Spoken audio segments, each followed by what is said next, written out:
Good evening and welcome to tonight's public meeting for two separate zoning bylaw amendment applications for the following properties. Number one, lot 39 Central Avenue, Plan 30M-115, known locally as 150 Central Avenue, and lot 39 Central Avenue, Plan 30M-115, known as 19 Linwood Avenue. Before we begin, I'd like to read the land acknowledgement statement. Recording in Niagara progress. and Grimsby are situated on treaty land. This land is steeped in the rich history of the First Nations, such as the Hattaway-Wendoronk, the Haudenosaunee, and the Anishinaabe, including the Mississaugas of the Credit First Nation. There are many First Nations, Métis, and Inuit people from across Turtle Island that live and work in Niagara today. The regional municipality of Niagara and the town of Grimsby stands with all Indigenous peoples, past and present, in promoting the wise stewardship of the lands on which we live. The premise of tonight's public meeting is to provide the opportunity for the public to provide input on the proposed applications. I would like to stress that there have been no decisions or recommendations made by council or planning staff on these applications. This meeting is conducted in accordance with the town's procedural bylaw.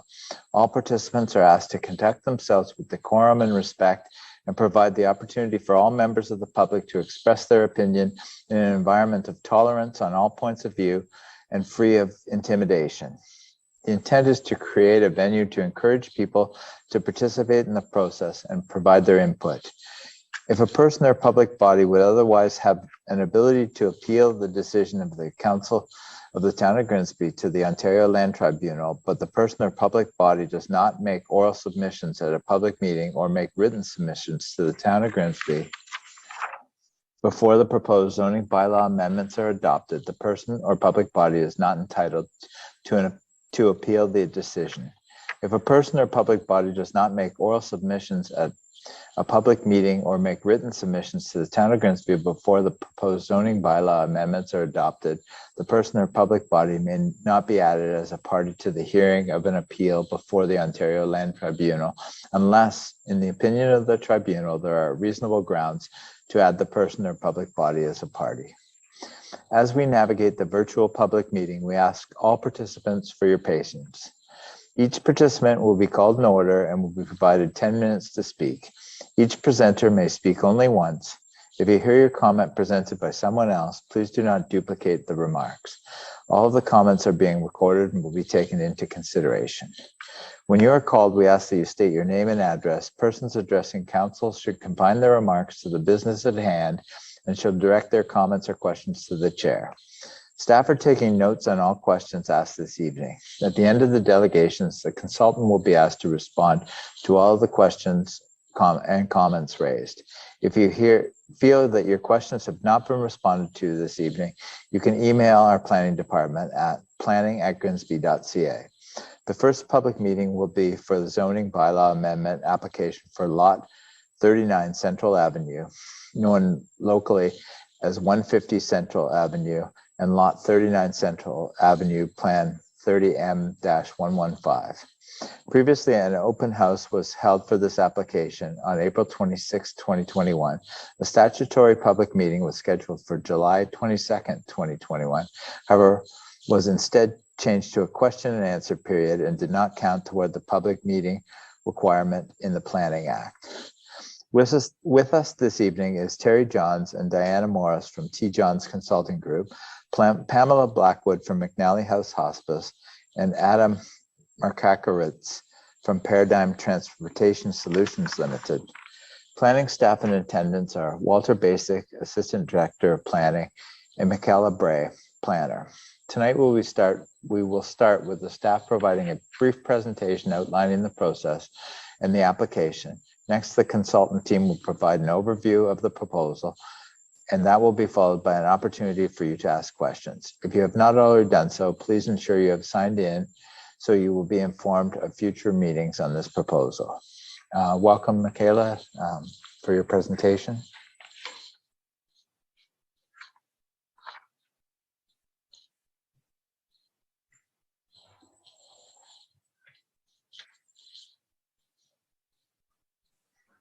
Thank you, Mayor Jordan. Good evening, Mayor Jordan, members of council, and members of the public. So as mentioned, we'll be having two separate public meetings tonight.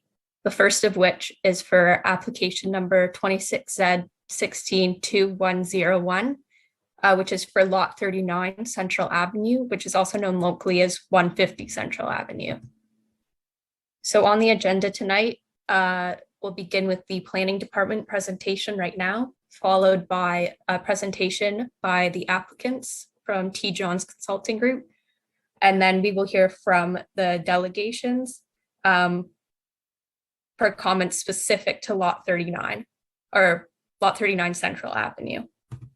So the purpose of a statutory public meeting, it's a requirement of the Planning Act for a public meeting to be held for a zoning bylaw amendment, an official plan amendment, and draft plans of subdivision. Any verbal comments that are received tonight will become part of the application's record. And any member of the public who makes any verbal comments tonight at the public meeting will have the right to appeal the application under the Planning Act to the Ontario Land Tribunal. So a quick review of the planning process. It begins with a pre-consultation, which is a meeting of the applicant, town staff, and any relevant agencies to determine the required studies and documents needed to support the application. Then the applicant would submit their application package to the town. It undergoes a technical review where the application is circulated to the various agencies as well as the public for review and comments. Then there'd be an open house, which is the initial presentation of the application and the materials to the public, and it gives an opportunity for the public to submit comments and have their questions answered. And then any feedback received here, as well as any correspondence, can be incorporated into subsequent resubmissions of the application. So after the open house, there would be an analysis and revisions phase where town planning staff complete an analysis of the application and propose any revisions that are still needed. Then the public meeting, which is the stage we're at right now, the applicant presents the revised application. And then the staff recommendation report. So the above analysis and revisions would be compiled into a staff recommendation report prepared by this planning staff.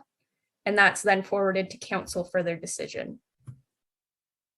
So the rights of the applicant. Under the Planning Act, they have the authority to submit applications for development proposals that do not meet the current official plan policies or zoning bylaw regulations. And then the town is required to process these applications. So zoning bylaw amendments can occur if the proposed application is compatible with the official plan, as well as the surrounding neighborhoods, as well as being compatible with regional and provincial policies. So planning staff encourage participation and ask you to tell the town what you think. So this can be done through writing a letter or email to the planning department, as well as sending a copy of the letter or email to your ward councillors. So looking at the official plan policy for lot 39 Central Avenue, the lands are currently designated institutional in the town's official plan. And the institutional designation permits the existing hospice, as well as the parking area that's proposed to support the existing use on the property. The proposed zoning. So the current zoning of the subject property is residential detached 2.25. And the applicant has proposed to rezone to a modified institutional zone. And these modifications would be to permit a parking lot and to require a 2-meter privacy fence along the property boundaries that abut residential lots. To review the agency comments, so from planning staff believe that it's appropriate to better utilize the hospital site, as well as existing infrastructure and services. And based on the current policy and input, planning staff are in support.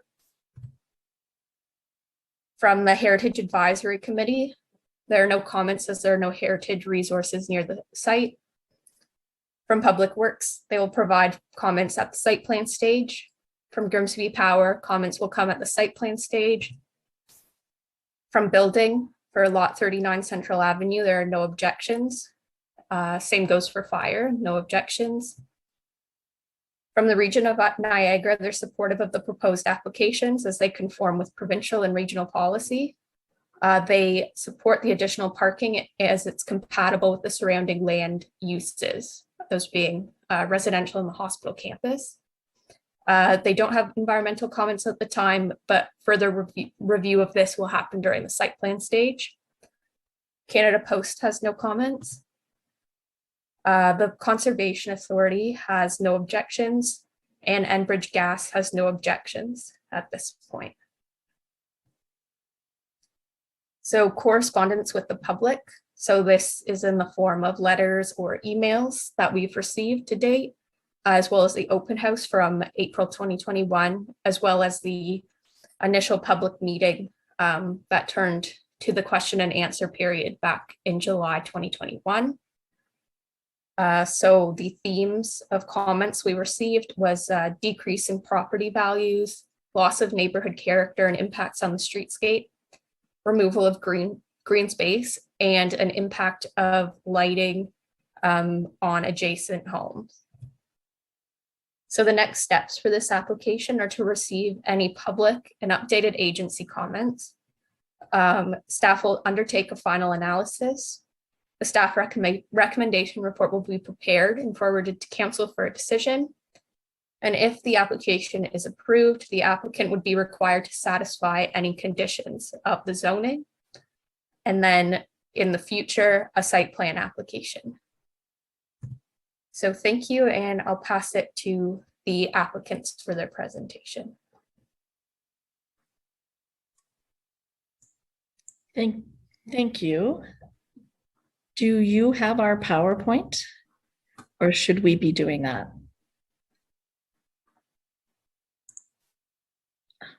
Perfect. There's my answer. Thank you. Good evening, Your Worship, members of council, staff, and members of the public. My name is Terry Johns. I'm the owner and principal planner with T. Johns Consulting.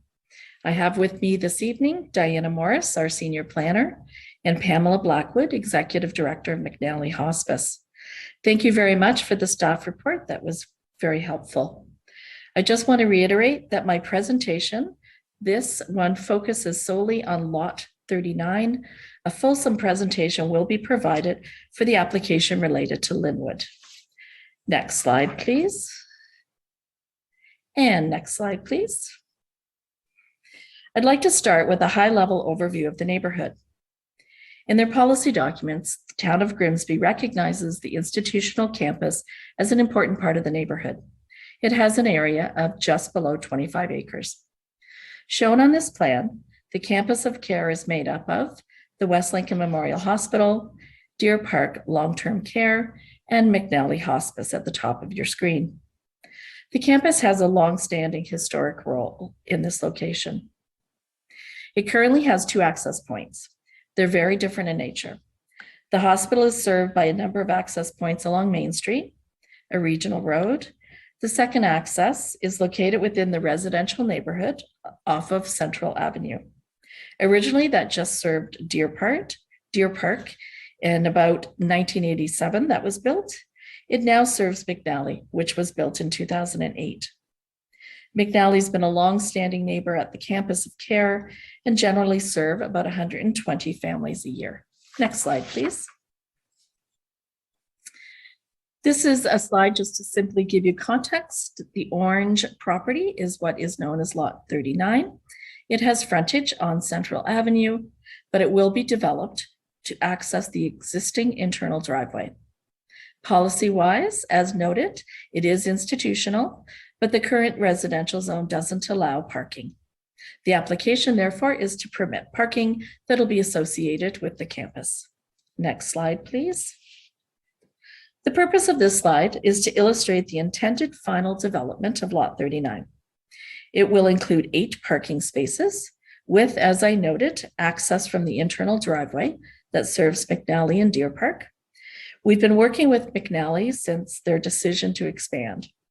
As professional planners, it's our job to ensure that the changes to land uses are appropriate.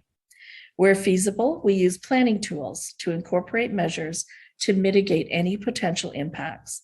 In this case, the tool is the proposed site-specific bylaws and their regulations. Next slide, please. Specifically, we noted in our justification report the following items: a 9-meter buffer from 134 Central and a 5-meter buffer from 29 Pinewood Avenue, and the parking is set back about 6 meters from Central. We have also proposed to incorporate into the site-specific bylaw, although it's not required, a 2-meter high wooden privacy fence on the west and south boundary abutting residential. We feel that this plan and the regulation will be incorporated to make this property compatible. Overall, the plan provides about 65% landscape coverage that will be planted as shown on your screen. The landscape was not originally included with the submission, but it's provided to address neighborhood feedback. We believe this design includes measures to minimize any impacts on the neighborhood. These details will be implemented through the next process, known as site plan approval. Next slide, please. Oh, thank you. We've done a rendering to show you what this plan will look like from the street view. Where possible, we have identified the existing trees that need some trimming, but otherwise the intent is to landscape and provide the buffers and fencing to create a streetscape that's in keeping with the residential setting. Next slide, please. Thank you for allowing me to make this presentation. We're happy to take any questions related to the application. As I noted, we will be doing a longer presentation related to the Linwood application, and I'm hoping I can steal some of my time from this presentation for that one. That one may be a little bit longer. So thank you very much.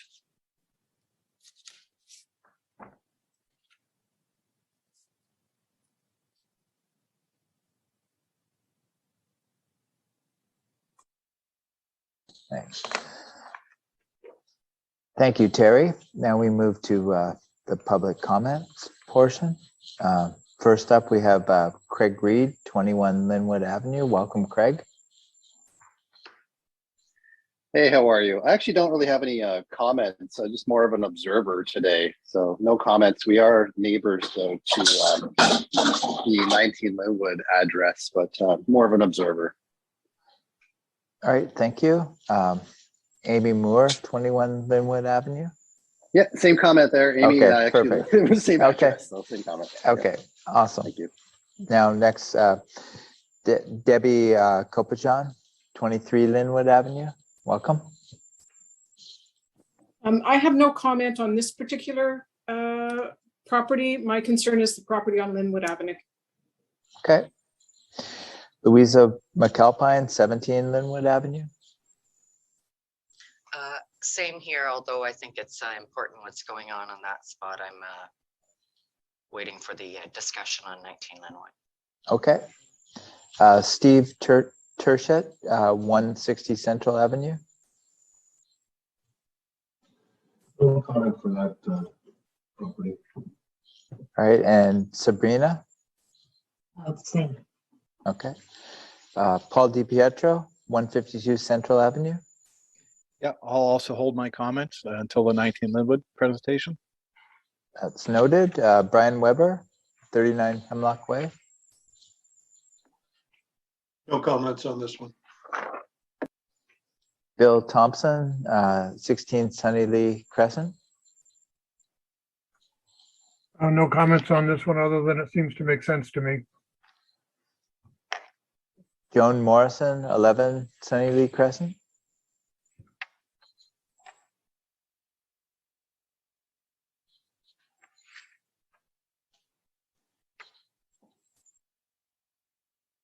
Joan, I think there Sorry, you go. no comments on this property. I'm waiting for 19 Linwood. All right. Wayne Mullins, 8 Linwood. No comments as well on this one. Thank you. All right. And Lori Ann Braun, 6 Sunny Lee Crescent. I reserve the comments until 19 Linwood as well. Thank you. You're welcome. Any comment from members of council?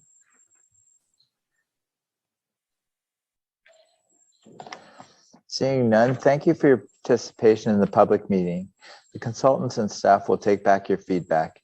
Please contact staff at planning@grimsby.ca if you have any additional comments or questions about the proposal after this evening. This public meeting is now closed. Now we move to our second public meeting, 19 Linwood Avenue. Now we will open the public meeting for the zoning bylaw amendment application for the property known as 19 Linwood Avenue. With us this evening is Terry Johns and Diana Morris from T. Johns Consulting Group, Pamela Blackwood from McNally House Hospice, and Adam Makarowitz from Paradigm Transportation Solutions Limited. Planning staff in attendance, Walter Basic, Assistant Director of Planning, and Michaela Bray, Planner. Tonight, we will start with staff providing a brief presentation outlining the process and the application. Next, the consultant team will provide an overview of the proposal, and that will be followed by an opportunity for you to ask questions. Welcome, Michaela, again.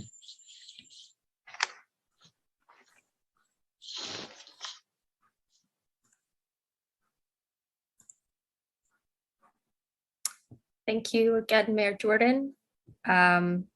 Hello again, everybody, Mayor Jordan, members of council, and members of the public. So we're now going to have the second public meeting for application number 26Z 162102, and that's for 19 Linwood Avenue. So on the agenda for this public meeting is the planning department presentation, as well as a presentation followed by T. Johns Consulting, and then any delegations for 19 Linwood specifically. So just quickly, the purpose of a statutory public meeting, it's required under the Planning Act for official plan amendments, zoning bylaw amendments, and subdivisions. Just a reminder that any verbal comments received tonight will become part of the application's record. And anybody who makes a verbal comment at this meeting tonight will have the rights to appeal the application under the Planning Act to the Ontario Land Tribunal.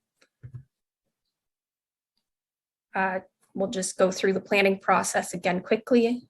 So first is the pre-consultation, and then the application gets submitted to the town. Then there's the open house, which is the official or the initial presentation of the materials to the public, which was held back in April for this meeting. There is some analysis and revisions. Then there's the public meeting, which we are having right now, presenting the revised applications. And then afterwards, the staff recommendation report would be written up and forwarded to council for their decision. The rights of the applicant. So the Planning Act gives authority to individuals to submit applications for the development proposals, even if they don't meet the current official plan or zoning bylaw policies. And then the town is required to process these applications. Again, the applications can be amended if it's compatible with the official plan and the surrounding neighborhoods, as well as consistent with provincial and regional policy. And again, for this application, planning staff encourage you to participate in the process by telling the town what you think. This includes writing a letter or email to the planning department, as well as sending a copy to your ward councillors. So for 19 Linwood, the subject property is designated as low density residential. Communal housing is permitted in residential areas, as well as the uses to facilitate the communal housing are also permitted. So 19 Linwood is intended to facilitate communal housing on the adjacent West Lincoln Memorial Hospital campus. And the communal housing requires parking as well as adequate buffing, which is what is being proposed.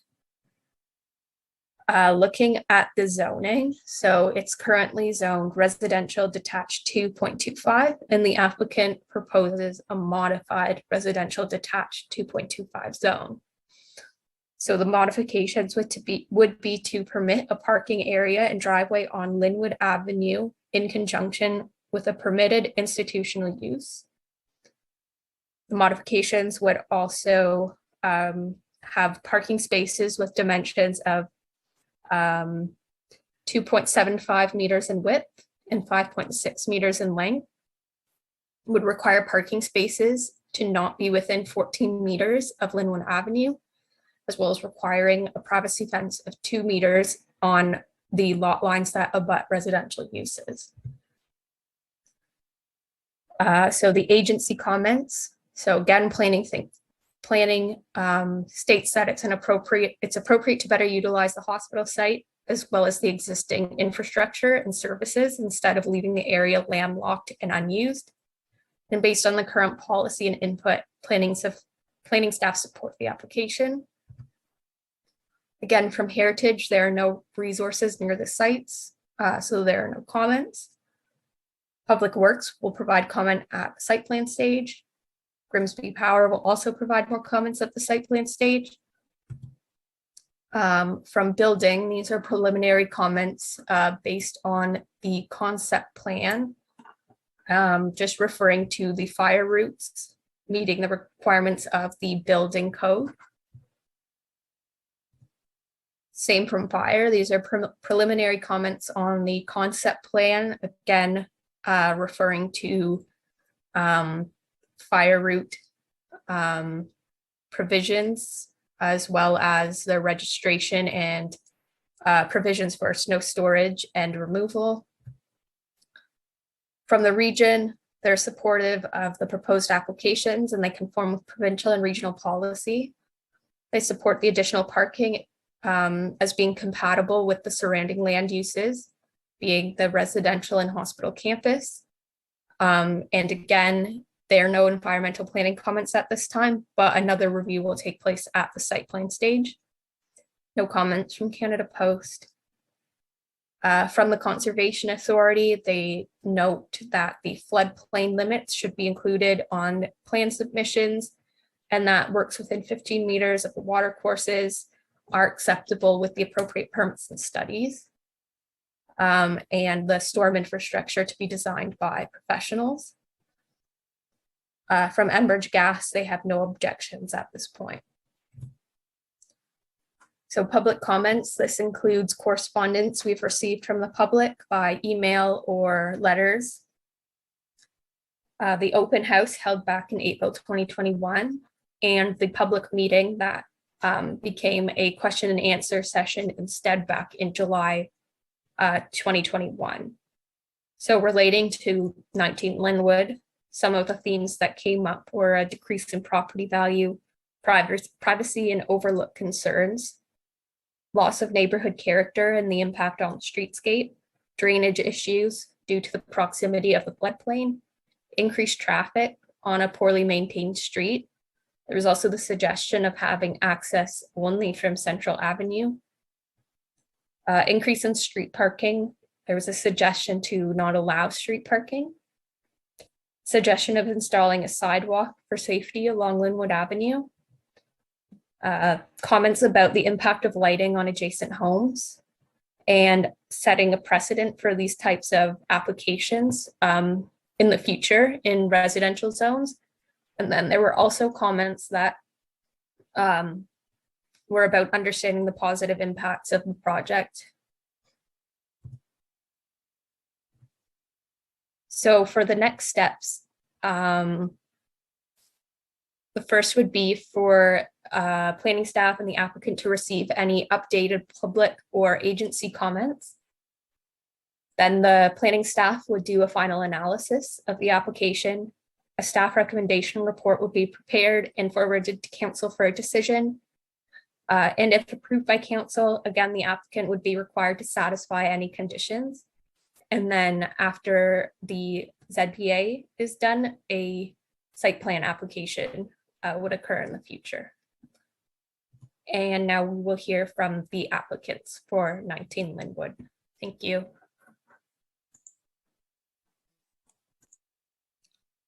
Thank you.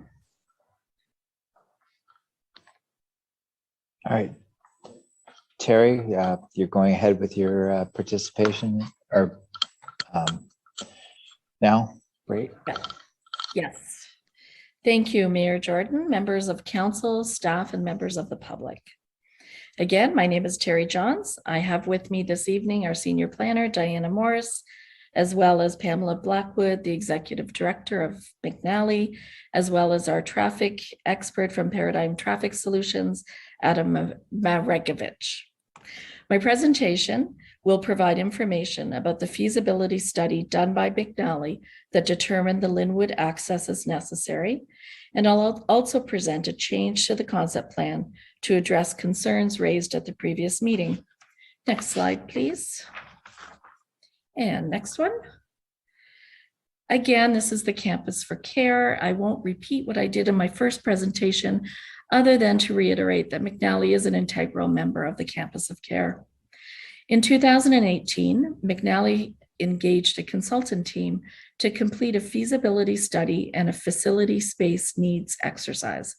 This included our firm, as well as DPAI architects. The feasibility study reviewed existing site opportunities and constraints, alternative design considerations to achieve the needed expansion of the hospice. Next slide, please. The purpose of this slide is to show you the study area, as well as speaking to some of the site constraints. The first constraint was that the existing McNally building could not withstand additional structural load. This means we were not able to go up in height to add stories for the expansion. The second item, the current footprint shown on this plan and circled with red, is also restricted due to the watercourse. So ground-oriented expansion was also not an option. We also knew of the planned hospital expansion plans, as well as the redesign of the parking area for Deer Park Villa. These all represented constraints. And finally, probably our largest challenge is the watercourse that travels throughout the entire campus. It's regulated by the Conservation Authority, and there are stringent policies about working within its vicinity. And that's the area shown in blue. The conclusion was that the viable option was to place a new building on the vacant lands to the east of their existing operation. This was further supported as the zoning is in place here and permits that building as of right. Next slide, please. Our next challenge was access due to the presence of the watercourse. We recognize that given the size of the institutional campus, it seems logical that an alternative access could be achieved.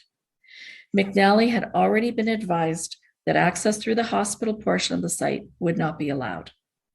The next consideration was crossing the watercourse. NPCA policies do not promote crossing. In fact, their document says where other alternatives are available, they should be used. But we did examine the potential of a crossing anyway. With an engineer, environmental consultant, and ourselves, we concluded there simply wasn't adequate space between the blue of the watercourse and where Deer Park was planning parking. With these constraints, it just wasn't feasible. And these notes were included in our planning justification report. The viable solution was the 19 Linwood Avenue property. From a planning perspective, logistically, an access would line up with Sunnylee Crescent, which is a benefit. We believed that the impacts to the aesthetics of the neighborhood could be mitigated, so we proceeded to move forward on that basis. Next slide, please. A conceptual plan was prepared and presented at a pre-consultation meeting in September 2019. With the town, the region, and NPCA, we reviewed the merit and principles of the proposal to determine required planning approvals. It was concluded that a rezoning was required and it would be followed by site plan approval. We assembled the team. In addition to the architects who prepared the concept plan and our planning justification report, we had technical reports completed, and they're included with the Linwood application. The first by Natural Resource Solutions, Inc. They're a natural heritage consultant. They completed a scoped environmental impact statement, which involved reviewing the ecological conditions of the watercourse. The findings state that the development area does not contain significant natural heritage features outside of the watercourse and the associated fish habitat. The proposed mitigation measures will include establishing a development limit, vegetation plantings within the riparian buffer area, and best practices during construction. S. Llewellyn and Associates, a civil engineering consultant, provided a preliminary functional servicing and stormwater report. It concluded that the entirety of the proposed development area can be graded and serviced, subject to site plan control, with the implementation of recommendations, including quality and quantitative stormwater controls for a 100-year storm. I do want to note here that these two reports are not required for the rezoning of Linwood. They're subject to review for the site plan of the building, but we thought it was important to understand their findings to be comfortable with the building location before proceeding. Now, to support the rezoning, we did have a traffic report done, specifically by Paradigm Transportation Solutions. I've asked Adam to present his findings this evening, given the amount of concerns about traffic. Next slide, please. And Adam, I'll hand it over to you. Thanks, Terry. A traffic impact study intends to assess potential impacts caused by a proposed development and identify any improvements required to ensure the road network will operate acceptably upon completion. Traffic impact studies grade intersections on a level of service from A to F to objectively measure the performance of traffic volumes. Level of service A represents limited to no delay, while level of service F represents high delay. In terms of traffic, the development will add 19 new vehicle trips to the area roadways during the morning and afternoon peak hours. These are relatively low traffic volumes, and the intersection of Linwood Avenue and Sunnylee Crescent will operate at level of service A, that is with limited to no delay. As with intersection operations, another primary concern is access location. Access to the development is positioned opposite Sunnylee Crescent, creating a four-legged intersection. Aligning connections is considered good design practice as it avoids conflicts created by offset intersections. A site distance review along Linwood Avenue at the proposed driveway was also completed and concluded the proposed driveway is positioned well to provide good visibility to drivers. Although the proposed development will not have a significant impact on traffic operations, the applicant is committed to work with the community and complete a traffic monitoring program after the project is complete to validate the operational assessment.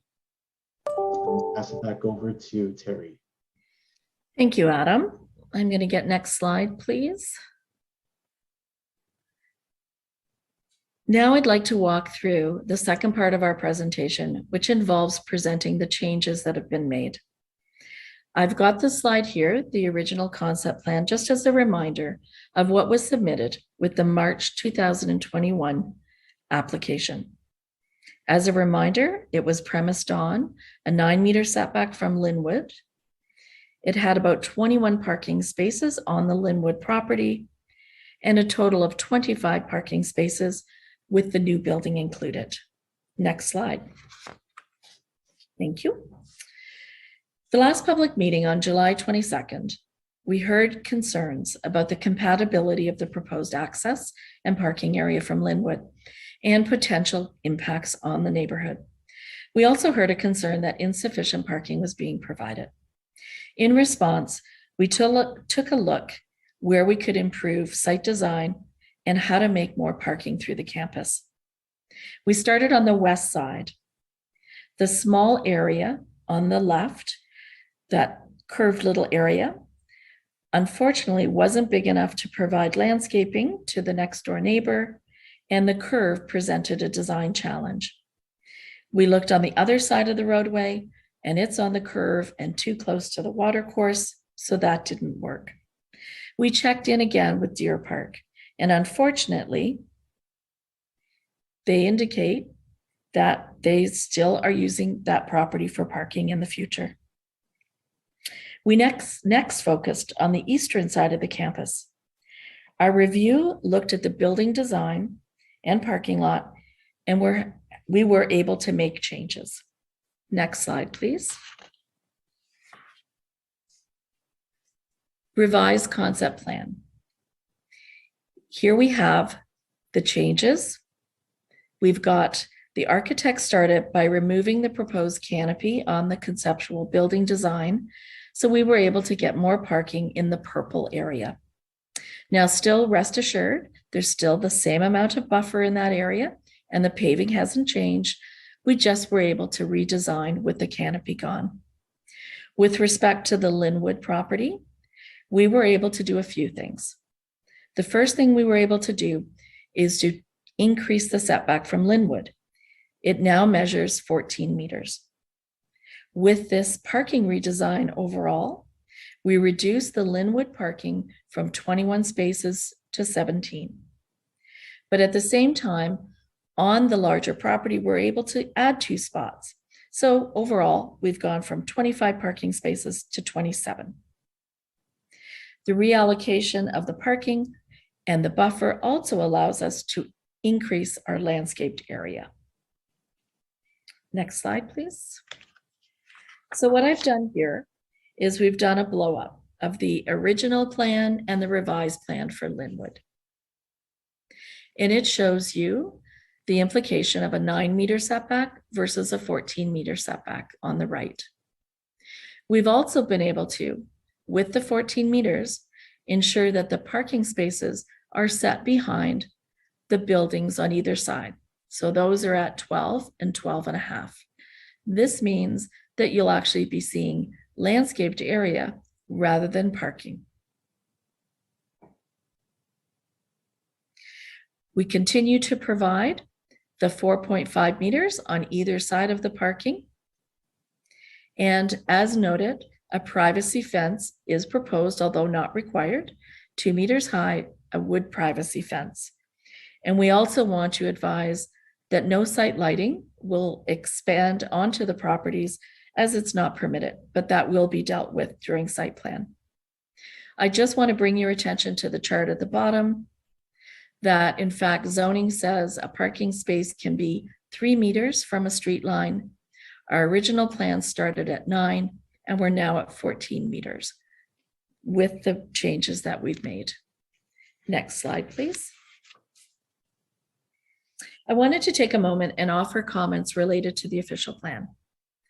The low density residential area designation of the town of Grimsby's OP permits a community facility use. Therefore, acknowledging that low density residential areas are going to include other uses. However, the policies stipulate that the design needs to be compatible with the stable neighborhood.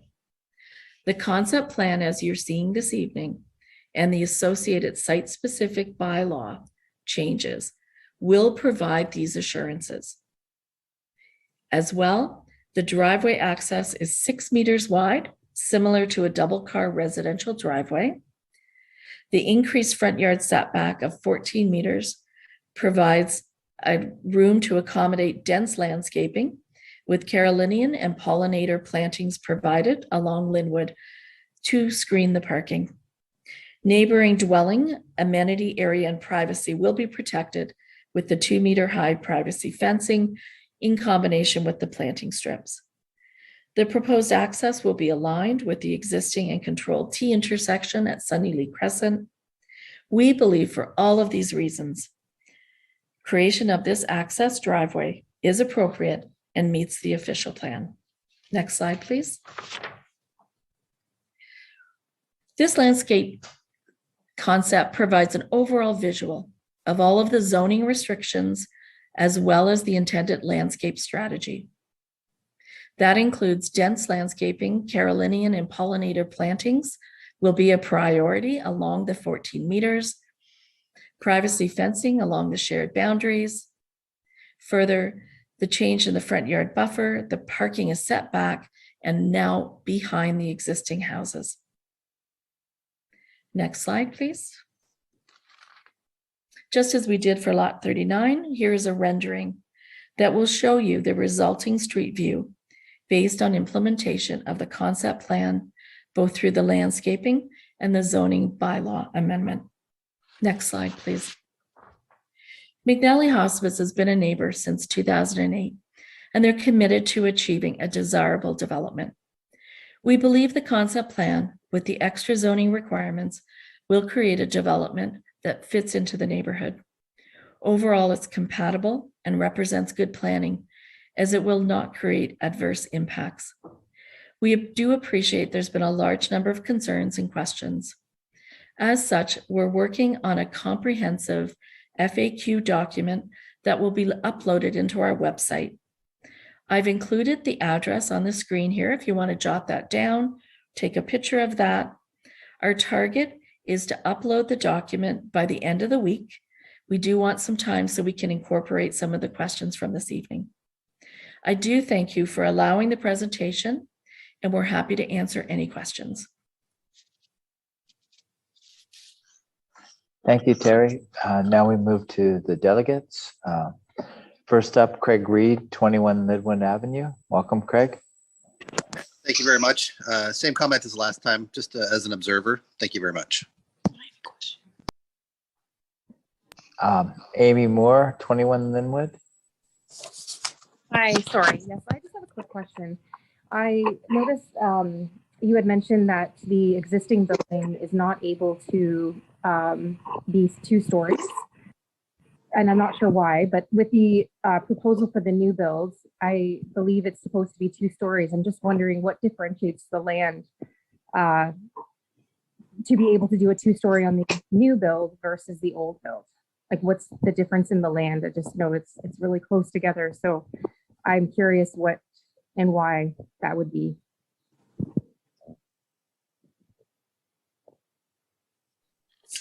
All right, your question has been noted, Amy, and it will be answered at the end of the delegates. Okay, perfect. Thank you.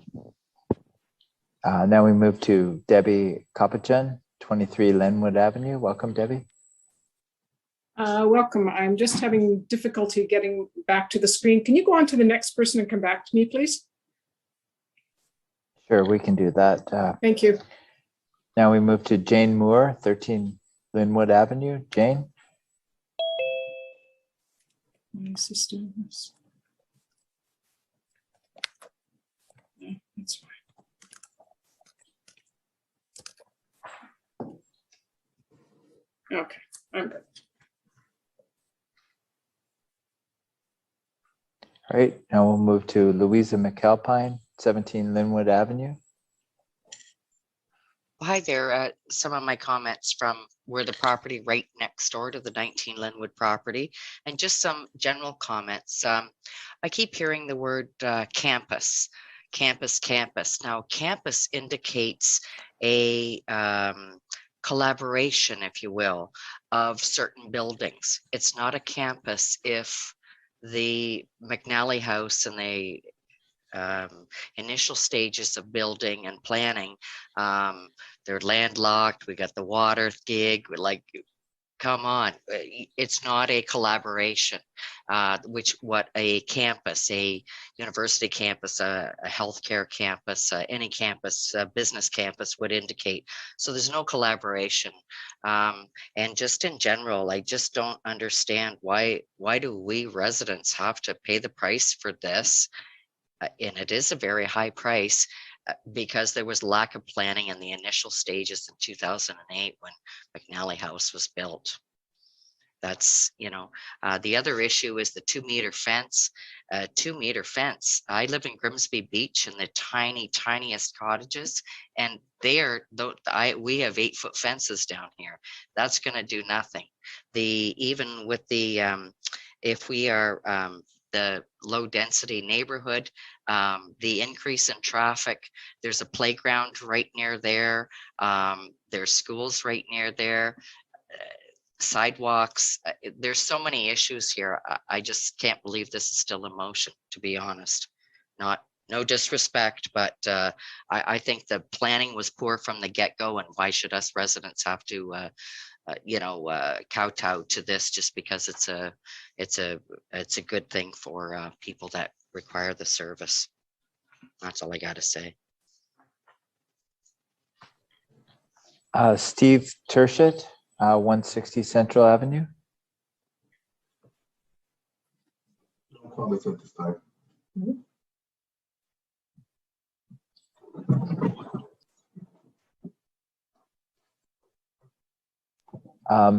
Sabrina, any comments? Sorry, hi. Yeah, we're both together, and that's Okay. Shouldn't have bothered trying to. So I just wanted to bring a couple things up, and I'm not sure, and I realize that a lot of it probably is going to be at a later date if this gets approved. But there was no, you didn't address any of the lighting, or if I had misunderstood that there is not going to be lighting on the parking lot itself, or that it's going to be part of the site plan at a later date, which kind of worries me, because you can now, approve something and then at a later date, we have to deal with this again and have to try and fight a 15-foot pole for lights. I just wanted to make that comment. All right, I think that was touched on in the presentation, but the consultant will further touch on it after everyone has spoken. Okay. And I'm prepared I realize that there's also, you're showing drawings of the proposed building and the lot. However, I'm not sure that there's been a lot of communication when it comes to the actual lots themselves and the setbacks. From what I understand from the minor variance application for the hospital, I think it was A19-20, that all of the site lot lines changed. So the line along Central, for example, is now a side lot line, and the other ones are rear and front. So they all have different setbacks. And I don't know that that was even looked at, because there's, I believe, a 14.5 meter setback on the property that's adjacent to Central. So that changes the parking lot, everything that's in there already. And those are my comments. Thank you. All right, thank you. Now we move to Debbie Kopachan. You ready, Debbie? Yes, I am. My name is Debbie Koppian. I've lived at 23 Linwood Avenue for 15 years. I'd like to ask a question. Has this specific zoning amendment ever been presented to Grimsby Council before? And if so, what was the outcome? I guess we'll answer that at the end, Mayor Jordan. Yes, that's correct. It'll be answered at the end. Okay, thank you. And my first concern is the street traffic. I guess that's been addressed by the study. I would still like to have more information on that. I think if we have 19 cars arriving in the morning and 19 cars leaving at night, I'm not quite sure why we need actually 27 parking spaces. My second concern, I think, has been addressed, and that's the environmental impact of all the hard surface areas that will overtake the existing green space or meadow that currently exists. Where's that water going to go? Naturally, it's going to flow downhill, which is exactly into the backyards of those houses north of this proposed development. And what course do we have to prevent the flooding? My third concern is the noise and the potential smell. Noise from automobiles to and from the facility, noise from the service vehicles, which will be necessary to remove garbage, snow, and other items to and from the facility, odors from the vehicles, garbage, and building HVAC systems. Fourth, and of serious concern to me, is the light pollution that will emanate from the overhead and pathway lighting necessary to illuminate parking, sidewalks, and entryways. Now, you did say that will be addressed. I'm anxious to find out how they will mitigate that lighting to those of us who live along this property. And finally, the concerns I've raised here have absolutely nothing to do with the hospice itself. I don't believe anyone would question the value, integrity, or necessity of McNally House. They are a very important part of our community and have helped countless families over the years, but we need to take the emotional aspect out of this equation.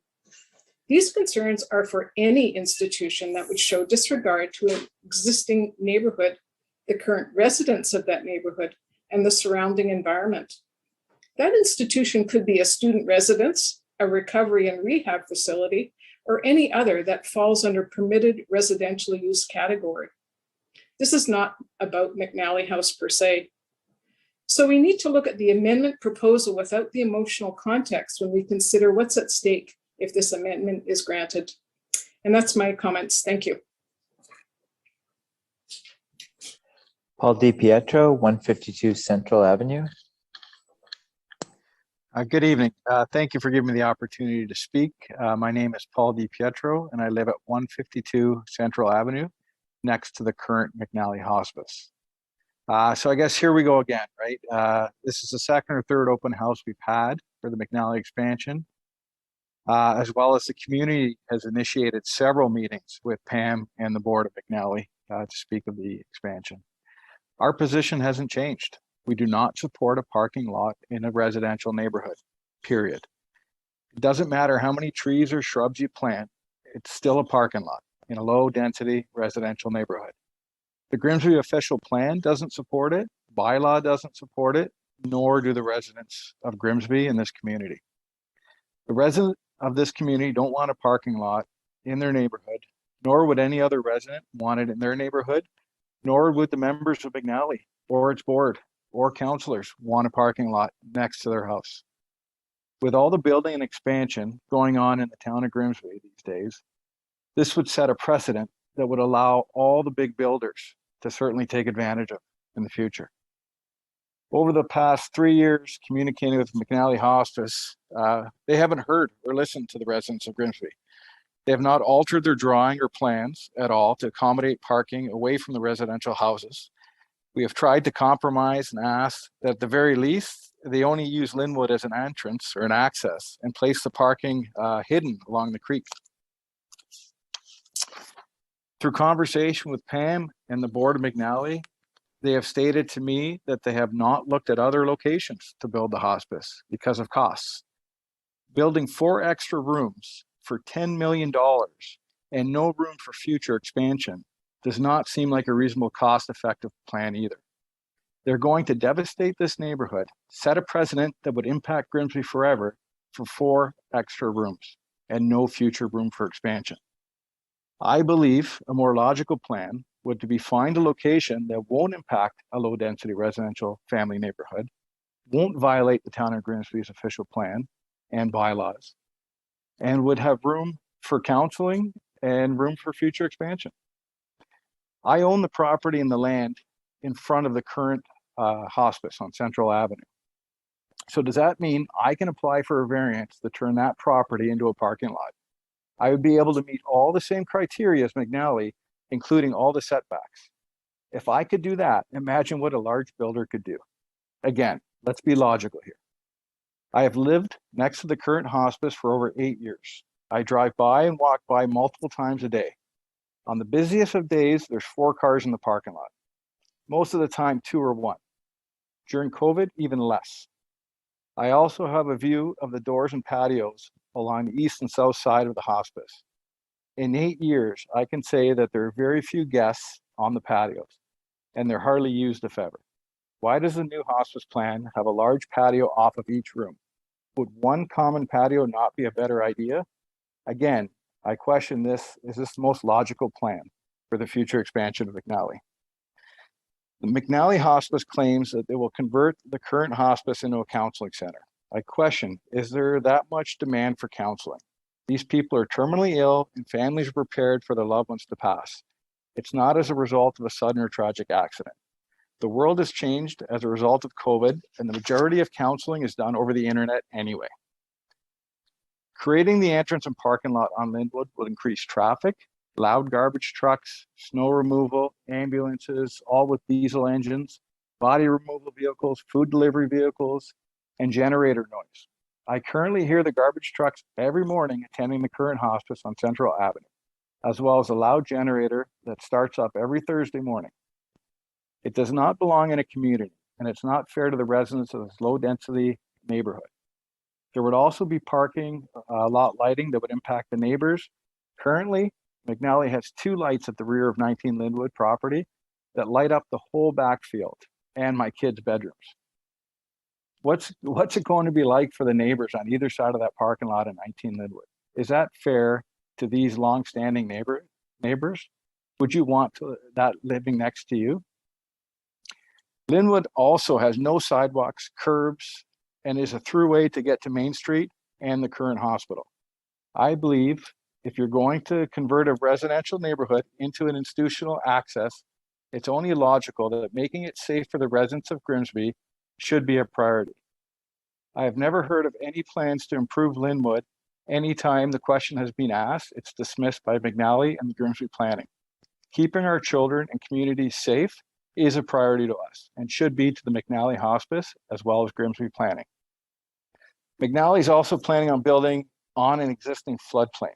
I have lived here for 8 years and have seen a foot of water in my backyard a handful of times as a result of the creek overflowing, as well as Central Avenue having a foot of water on it. With all the global warming and flooding we have seen around the world, it's only logical that it's going to happen here, especially since we live below the escarpment and water flows downhill. It is logical and safe to build a hospital on a floodplain. How do they plan on saving the residents of the hospice when the creek does overflow and flood? So in closing, allowing these parking lots in a low residential density neighborhood would not be the proper choice for the town of Grimsby. It's not something the residents of Grimsby want to see start popping up all over town. With the rapid growth of Grimsby and the Niagara area, the demand for hospice care will only increase in the future. No thought has gone into the plan to accommodate future expansion.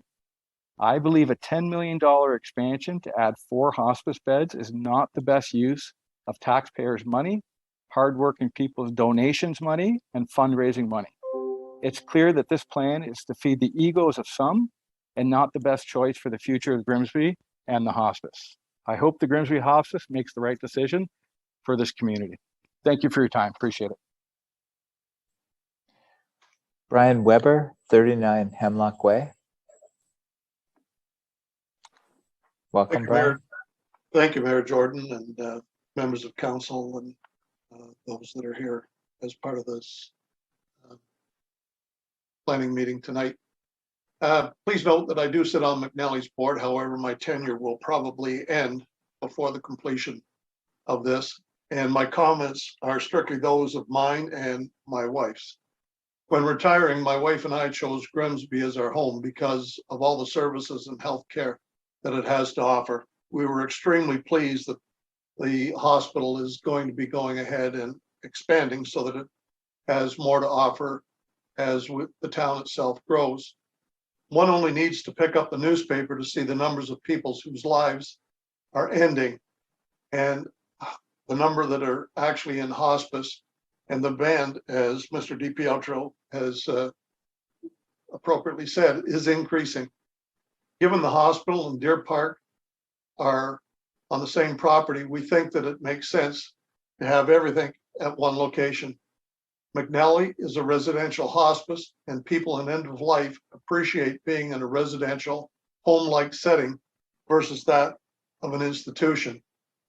While I know all the neighbors don't want anything built in their backyard, I will suggest there is a silent majority out there that are supportive of McNally and the care residents are given through end of life and want McNally to be with these other healthcare facilities.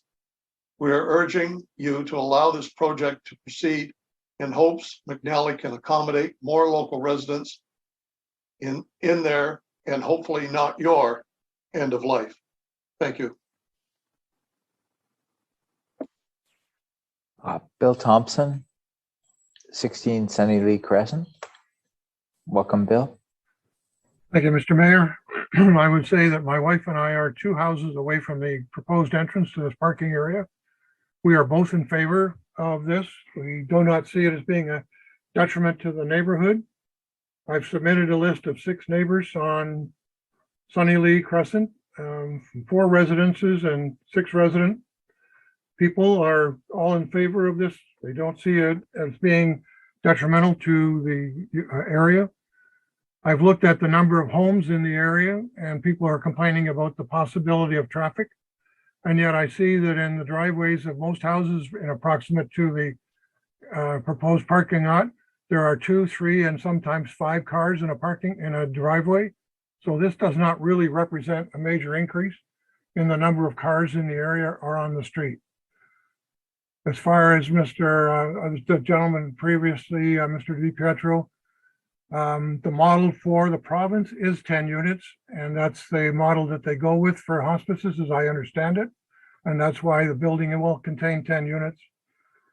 Again, I stress that myself, 2 houses away from the entrance, I prefer to see the landscaping and an entrance pros to Sunny Lee or directly in front of Sunny Lee than to see another house that's 2.5 stories tall with 4 or 5 cars in its driveway. I think this is preference to that, and I don't see it being a detriment to the neighborhood at all in any way, and I don't see it increasing traffic significantly either. So just to register my support. Next, we go to Joan Morrison, 11 Sunny Lee Crescent. Welcome, Joan.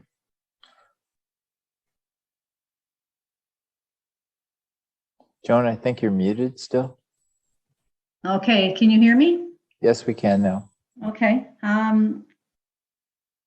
One thing I'd like to say is none of our comments will be addressed till the end, so we cannot converse with anybody or question them when they're going to reply, which I find a little bit hand tying, which was the same feeling I had last year during our meeting, that we put these questions in, and as you're trying to listen, you were trying to put questions in at the same time, and you couldn't really have a relationship or a discussion with anybody. I would like to say, I would not recommend doing that again. For my part, it was very difficult. I want you to know on Central Avenue, the homes are, again, we said flooding already exists along Central Avenue. I have spoken to a nurse who worked at the hospital who has confirmed to me that there was flooding in the hospital during her years working there. And I have a question to the council is, what's the concentration of parking allowed under the plan for an institution like this? I work in a hospital where there's probably 1,000-foot square meeting space. 3,000 people use that. They don't need an entire hospice building sitting idle for meetings with how many square feet for people to meet in? How many do you need? This doesn't make any sense to me. When we have 3,000 people in a 1,000-foot square room that can meet continuously, a 400 square foot room can certainly facilitate families, and you have an entire basement you can use, which just makes no sense. It's not good use of real estate. The plans do not allow parking. Your Grimsby plans do not allow parking in a residential zone. The planning staff already supports this application, which means, well, good luck to you. We won't have a leg to stand on because you've already dismissed us more or less by saying, oh, we've approved of it. And that was already mentioned. I'm sorry, the first lady that was speaking, it might have been Michaela. I am not sure. A parking lot is not compatible with surrounding neighborhoods at all.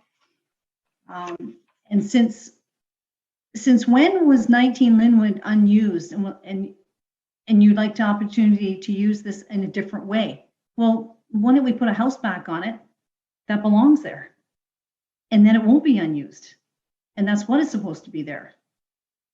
I don't understand why the multiple signatures meant nothing. And these are our homes. These aren't like, we escape the city or escape work and escape parking lots to come home to peace. You mentioned, one of the people that was just speaking mentioned, you support this, but do you realize that you come out into my backyard? when these cars come out, that is my backyard. Right there at Sunny Lee in Linwood, I'm at 11 Sunny Lee. And I do have a few cars in my driveway because I have students coming back, my sons, rifling through who will be leaving. And we won't have 5 cars in my driveway or 4 at any time. That is not supposed to have happened at all while we lived here. You can't predict everything. I don't believe, I think I should say, Paul had a very good point that, and who's next that gets rifled out, or a house is sold to a doctor's office, or changing the zoning? And who of you live near a parking lot that's just changed beside you? I think it's really inconsiderate. I don't think it's good planning. And I don't understand why you can't go up a second story. Everybody can put a beam on any building. I've never seen that not done.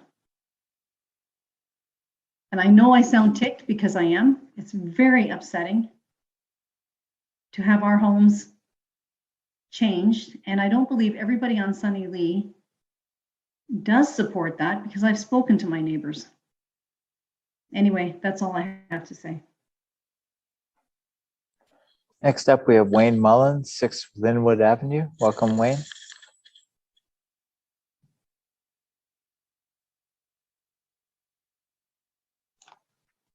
Thank you, Mr. Mayor. Many of my thoughts and comments have already been covered, but I do have to echo Mr. DiPietro's comments around the official plan. This putting a parking lot in this residential neighborhood does not comply with the official plan.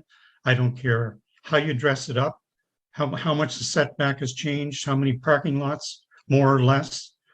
If you can put a parking lot here and that gets approved and zoning gets changed, then you can do that anywhere in this town. And the residents of Grimsby don't want that to happen. Like, it's just bad planning all around. It would be nice if there could be some way found for McNally to accommodate the business expansion that they want to do.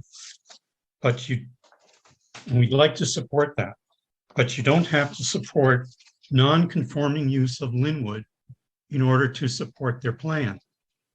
They just need to do something else. And the other thing too is, it seems to me that this whole approval for rezoning for a parking lot is cart before horse, because the environmental assessment for the building has yet to be done. The province has changed a lot of the regulations around floodplains and everything else. And until the full environmental assessments are done for this building, we don't know what will or won't be allowed. So it sounds crazy to me to decide to approve a parking lot when we don't even know if the building and the plans are compliant with the new provincial regulations for floodplains, which have just gone into place. So I will leave it at that. Thank you. Next up, we have Lori Ann Braun, 6 Sunny Lee Crescent. Hi there. Thank you very much for listening to us this evening about our concerns, our quite valid concerns about keeping our neighborhood a happy and I guess a happy neighborhood and safe neighborhood. My husband and I have lived here for about 29 years, and we've seen a lot of growth in the area. But the growth of McNally House coming into our neighborhood, first of all, we do not discount the great work that McNally House does. We all need a hospice. We don't need a parking lot in our neighborhood, though.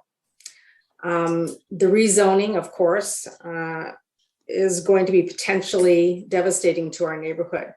Those who think that there won't be an increase in traffic, give your head a shake. Give your head a shake. Our road right now is very well traveled by a lot of people who walk their dogs, they ride their bikes, old and young. And as I said at the meeting before, we really have to consider the fact that our roads are narrow. We have no sidewalks. We have poor lighting.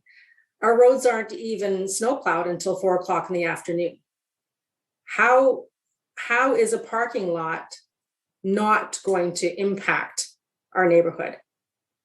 It's going to be very unsafe. And it is going to raise a lot of noise concerns and everything else that Paul talked about and Joan talked about. I really have a lot. I have 7 pages written down of all my concerns about the safety of the people in our neighborhood because of the increase in traffic. And I know the gentleman that was from the traffic, the people who did the traffic survey said that, oh, well, they will redo the survey after it's all done to see if it really impacted anything. How is that? How is that an acceptable thing? We're going to build a building, we're going to put a parking lot in, and then we'll see if it impacts anything later. Of course it's going to impact. How do you put 27 parking spots in a neighborhood and not have increase in parking and increase in traffic? Of course it is. And you know what? The asphalt might be able to accommodate the traffic, but I'm sure our neighbors cannot accommodate traffic. I'm sure the safety of our neighborhood cannot accommodate the traffic. So I just really, I'm afraid that, again, you're going to open a Pandora's box by rezoning this. Like Paul said, anybody's house can be torn down then. Anybody's house can be, you know, be made into a parking lot. That house wasn't vacant. It was vacant after McNally House bought it. And it's been sitting vacant for 4 years. It hasn't been maintained.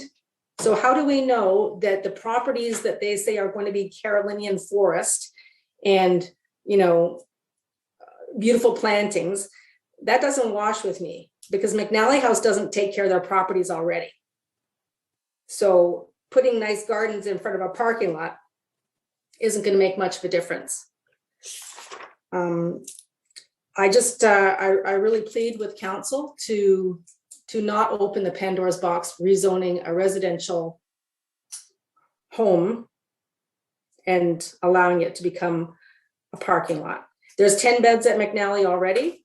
If they need administrative space, there's a beautiful building on Bartlett and Main Street that was used as the Lynn. They could rent that, I'm sure, and use that as administrative space, counseling space. They need to look at other options. Thank you. That's all I have to say. All right, that ends our portion of our delegation portion. Now we'll open it up to council members, and just a reminder to council that only questions or points of clarification at this time. Councillor Frake. Thank you, Mayor Jordan.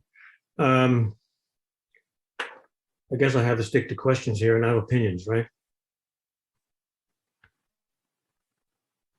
Was that a yes? At this time, now. Okay. Okay, let's start with traffic. I'm not a big believer in these traffic studies because they're always wrong in the end. But let me ask the traffic expert, how did he come up with the number of 19 cars will be the impact of traffic in the area? I'd like to know how he came up with that number, first of all. So at the start of the study, we obtained log books from McNally House on their current operations. We also obtained the projected staff volumes for the new hospice, and we developed the first principles approach to estimate the traffic volumes. So it was impossible to really measure this in terms of real time. And I suppose you weren't able to factor in the overflow of traffic that comes from the new Phelps development off of Central. And we know that when the hospital is finally built and during its building, there's going to be an intense amount of traffic flow along Linwood. And it's a small residential street with no sidewalk. So there's going to be more traffic because the hospital will be larger and will accommodate more activities and services. So I don't know how your traffic study could have been accurate. That's my opinion. Okay, it's a question. You've answered my question about the 19 cars, but I think this traffic study should probably go beyond that. The floodplain, we live in Grimsby's in a floodplain zone, especially in the East End here. That is something that is hugely concerning, because the more you put into a space around the floodplaining area, the more problems you're going to have down the road with floodplaining. When the new hospital goes into effect, it's going to be bigger, larger. It's going to take up more space, and it's going to push more water out. And that is, for sure, going to affect the floodplaining in the area. So I don't know if that's factored into this particular study or into this particular development. So I don't know if anyone can answer that question. It's a question: how do we predict, planning for that? Because floodplaining is a huge issue, and it gets worse and worse and worse every year, just from development. And then, of course, there's the climate changes which go along with that. So I'm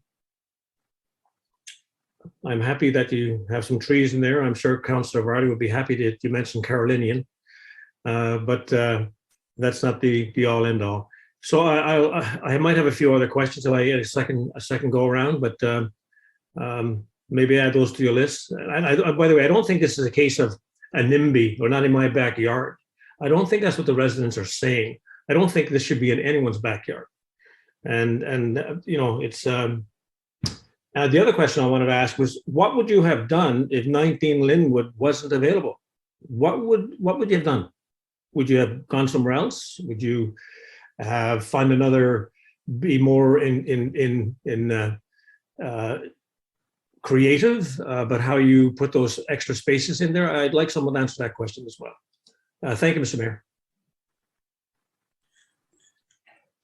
Councillor Bothwell. Thank you, Mayor Jordan. My question is to our planning staff. With the current zoning of 19 Linwood as an RD 2.25, what if the home was torn down? I just wondered what can be built. How big would it be, and what would the setbacks be from the neighbors? Because I think could be, and I'm not sure, maybe they can confirm if it's 1.8 meters for the side yards, and 9-meter height, which is like a 2.5-story home. I just wonder if they could confirm what a replacement home on that property might look like with setbacks. Thank you.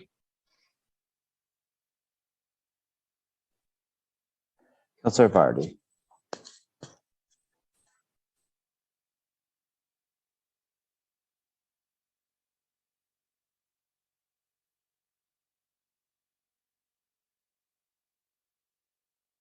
Councillor Vardy. Thank you. I have to say I really understand the comments put forth by the residents, and I guess it goes to this traffic study again.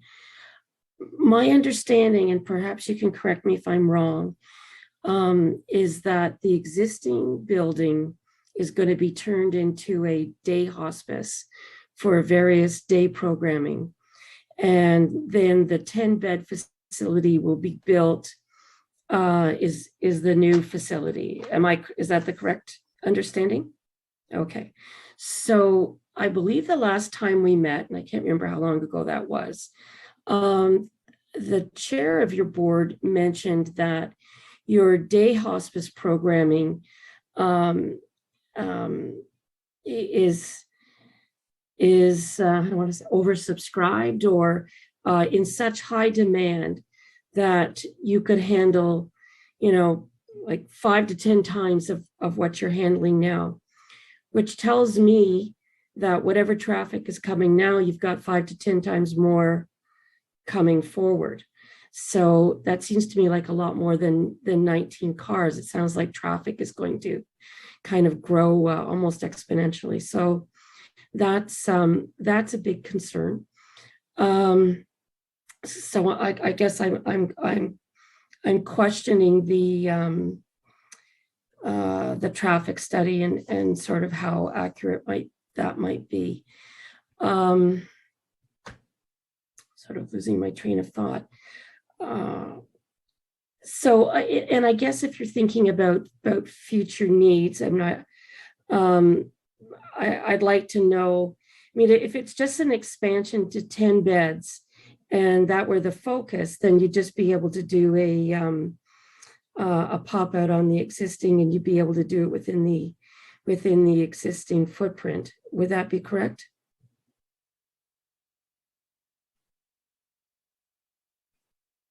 Can someone confirm? Through the mayor, am I allowed to answer this question now? Sorry, I'm just not sure on percentage. Yeah, well, I'll allow that question to be answered, and then of course we'll get back to the delegates after councils. Councillor Vardy, I'm sorry, can you just repeat the full question? Yeah, I guess if the plan were to just go from 6 to 10 beds, I'm assuming that you could do it as a pop out, like expanding the stories, right? Putting them on top. So is this expansion targeted to really expanding the day hospice? Through the mayor to yourself, Councillor Vardy, I think I heard two questions. The first one, in my presentation, I made note that unfortunately, the way that the hospice has been built structurally, we cannot build on top of it. So that's the first point. It actually can't go up. And the second issue is we can't go out or expand outwards as much as needed because of, we've got the Watercourse, we've got Central Avenue. We're very limited in that regard. So was any consideration, or have you looked at what your future growth needs are? My understanding is that sort of 10 beds is now sort of the norm, but in looking at future growth in this area, is this site going to be able to actually accommodate future growth? Would it be better now to look at a different site altogether and perhaps selling the existing site to make it a kind of, ancillary building to the hospital?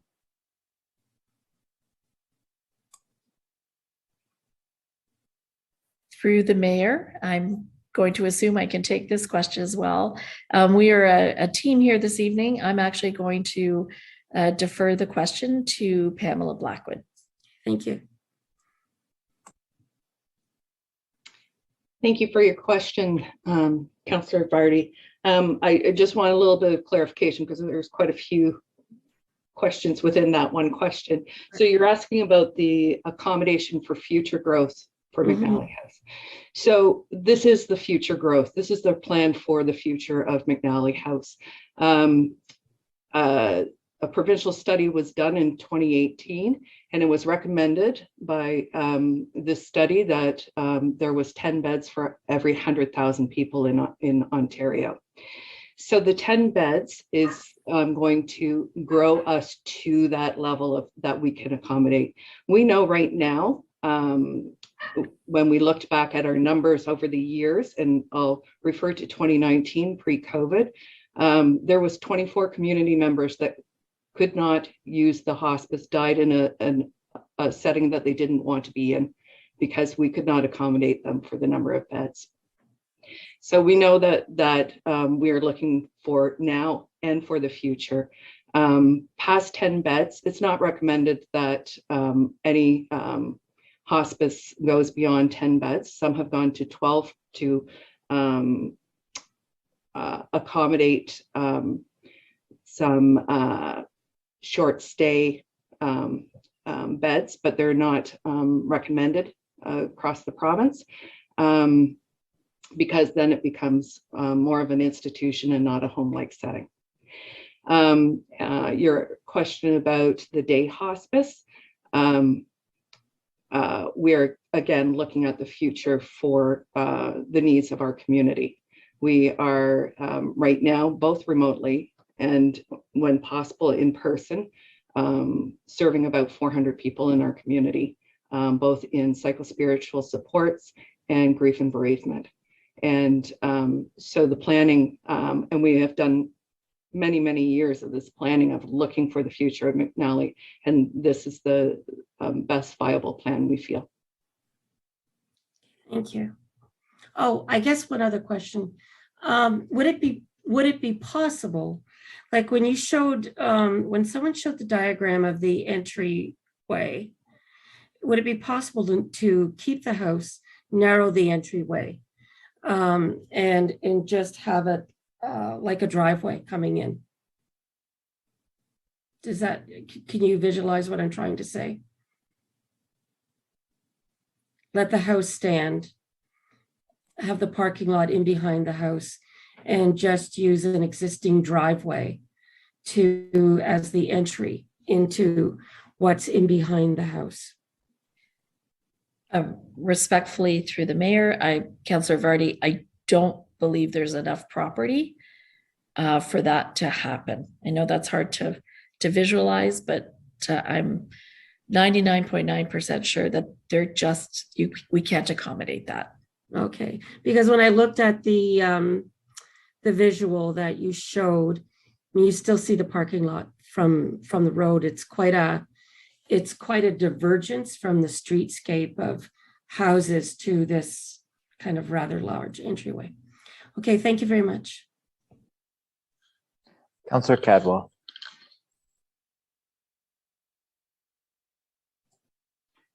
Thank you, Mayor Jordan. The only question I have is hearing some comments about some of the residents being flooded.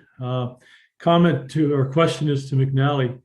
Have you experienced any flooding issues in the past? And you can, I don't need that answer now. I can wait till at the appropriate time. Thank you.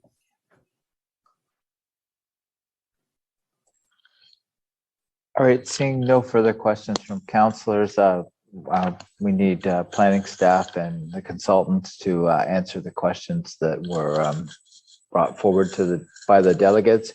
And just a reminder to the delegates that if you aren't happy with the answer, or you feel that you need more explanation, or you think of another question or comment, please feel free to contact staff at planning@grimsby.ca. Thank you. Walter, go ahead. Thank you, Mayor. I'll just briefly go through the questions one at a time as I heard them, and have taken notes, and I'll direct any questions that would be better suited for the consultants to answer. I'll leave those, but I'll mention what those questions are just to make sure that we get them all. And Ms. Johns, if you could just take note of those, and then we'll proceed after that. Thank you. So the first question was that I wrote down is, why can't the old building be expanded to 2 stories? I think Ms. Johns answered that question. The fact that, or the opinion was that this is not a campus. These are independent uses. If it was a campus, you would be sharing facilities. That's what I got from that question. Terry, if you could answer that one. Lot line changes by hospital variance. Yes, the variance that the hospital applied for addressed the issue of the 2 lots merging. That would be the lot that the retirement or nursing home sits on and the hospice sits on, and the lot that the hospital sits on have been merged, and the variances that were applied for by the hospital addressed those changes, and they were taken into account with these applications. Why are 27 spaces required? Can you not have less? Terry, if you could answer that one. Application, God, I don't understand that one. Noise, garbage, snow. Again, waste collection, snow removal. Again, those are normal consequences of uses that require those services. These are issues that we will need to address through the site plan review process.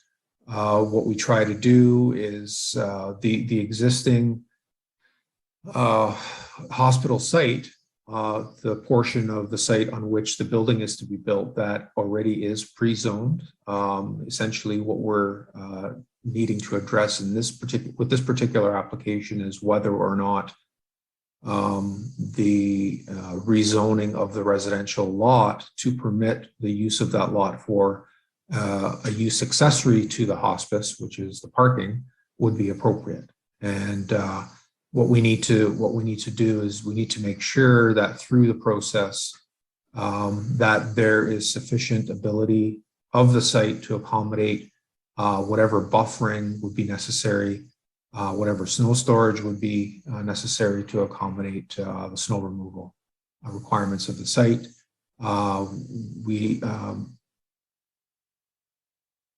Developers, consultants, planners try to arrange the site in such a way so as to minimize the impact. So we are never able to completely eliminate impacts. What we need to determine is whether or not the impacts that are generated by a new use or development are reasonable for the context of the site. Lighting pollution, again, something that we would address through the site plan. Again, different techniques can be employed, principally with the use of directional lighting. The height of the lighting is important, making sure the lighting is facing away from residential areas so that there's no glare. Floodplain, again, the Conservation Authority has been tasked by the province to look after issues of floodplain impacts, and the Conservation Authority, although they haven't provided very detailed comments, the zoning amendment process gives the Conservation Authority an opportunity to, on the surface, on a preliminary basis, assess a proposal and identify any red flags. And in this particular case, the Conservation Authority has not identified any red flags with this proposed development in anticipation of a site plan application. But again, that will be addressed in detail through the site plan review process. The format of the meetings, again, question and answer. This is something that I believe Council has decided to do, to conduct the meetings in this way, to ensure that everybody has an opportunity to say what they need to say. Answers can be given in an orderly manner, and the length of the meetings aren't burdensome on everybody participating. Existing flooding on Central Avenue in the hospital, again, that's something that the designers of the site will have to take care of to make sure that the proposed development does not create any undue hardship on neighboring properties, including flooding. But sometimes what we see is flooding situations improve through the development process because the designers are required to take existing problem situations into account when designing a new development. There's a comment about whether or not Council approved this development already. This development has not been approved. Council has only received and seen and participated in the open house and the previous question and answer session that was held by the applicants. There have been no decisions made. No decisions have been made by planning staff either. Again, the note that was made during Michaela's presentation was that based on the information we have at hand, we support the application. If new information was to be brought forward at this meeting or at any other, or at any time up until the time it comes for staff to prepare a final technical report with a recommendation for Council,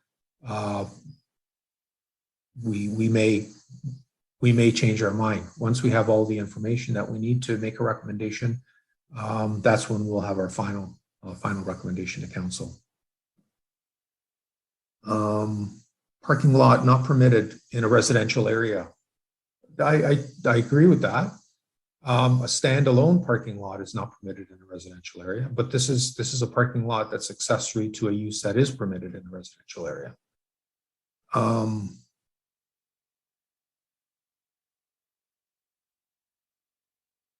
EA for building. Yes, cart before the horse. The applicants need certainty with respect to proceeding any further with the application process.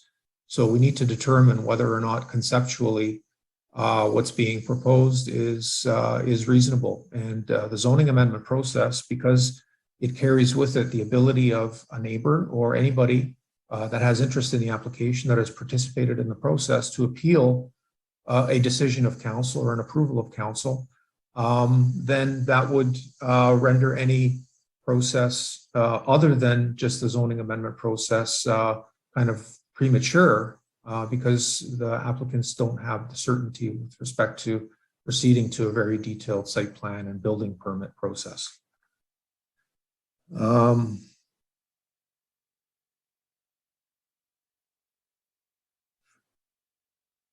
There's Councillor Frakes' question regarding transportation or traffic impact study and the parking. Again, if the applicant could address that in terms of the actual need. Suggestion was that there's only a need for 19 cars, and why are you providing 27 parking spaces? Again, the floodplain question, there's distrust of floodplain engineers.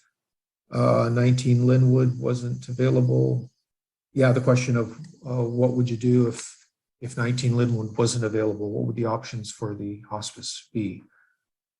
How big a home can you build on the site? Well, the lot is approximately 874 square meters in area. 25% of that is approximately 218 square meters. That would be a footprint size. So double that would be approximately 436 square meters of building area. So the 436 square meter building is minus a double car garage. You're looking at well over 4,000 square feet on a 2-story building. And that's it. Terry, take it away. Of course, I'm on mute. Thank you, Walter. Happy to do so.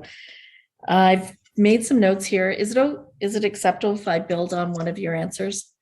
Absolutely. And I'll go to the other questions.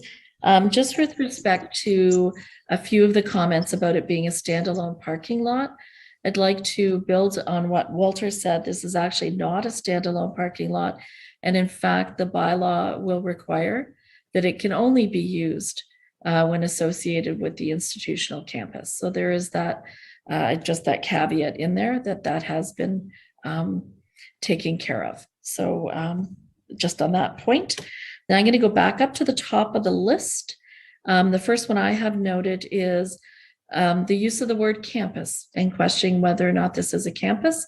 I would say, in my opinion, I think that it does meet that thought of a campus. It is a continuum of care in terms of the uses that are there. The hospital, Deer Park in terms of long-term care, and the palliative care with McNally Hospice. I would also suggest that a campus doesn't require that all the buildings have to be attached. I went to McMaster University, which is a campus, and many of the buildings aren't attached, and many of them do have natural features running through them. So that's my answer on the use of the word campus.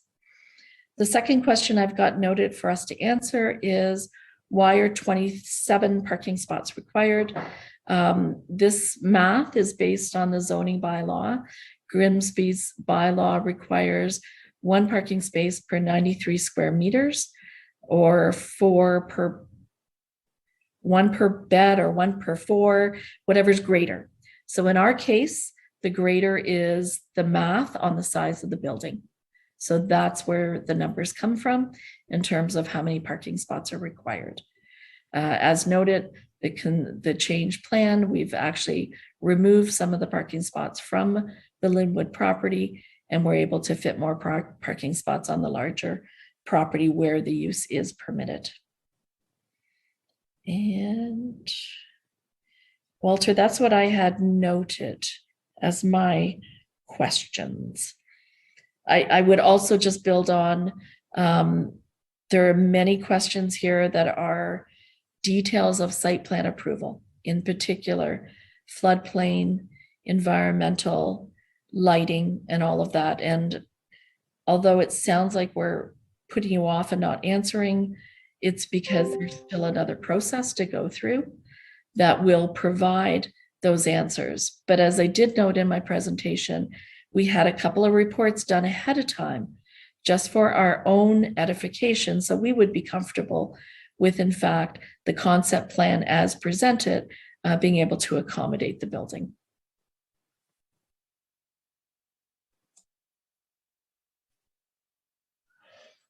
All right, thank you for your answers, Walter and Terry, and thank you everyone for your participation in this public meeting. The consultants and staff will take back your feedback.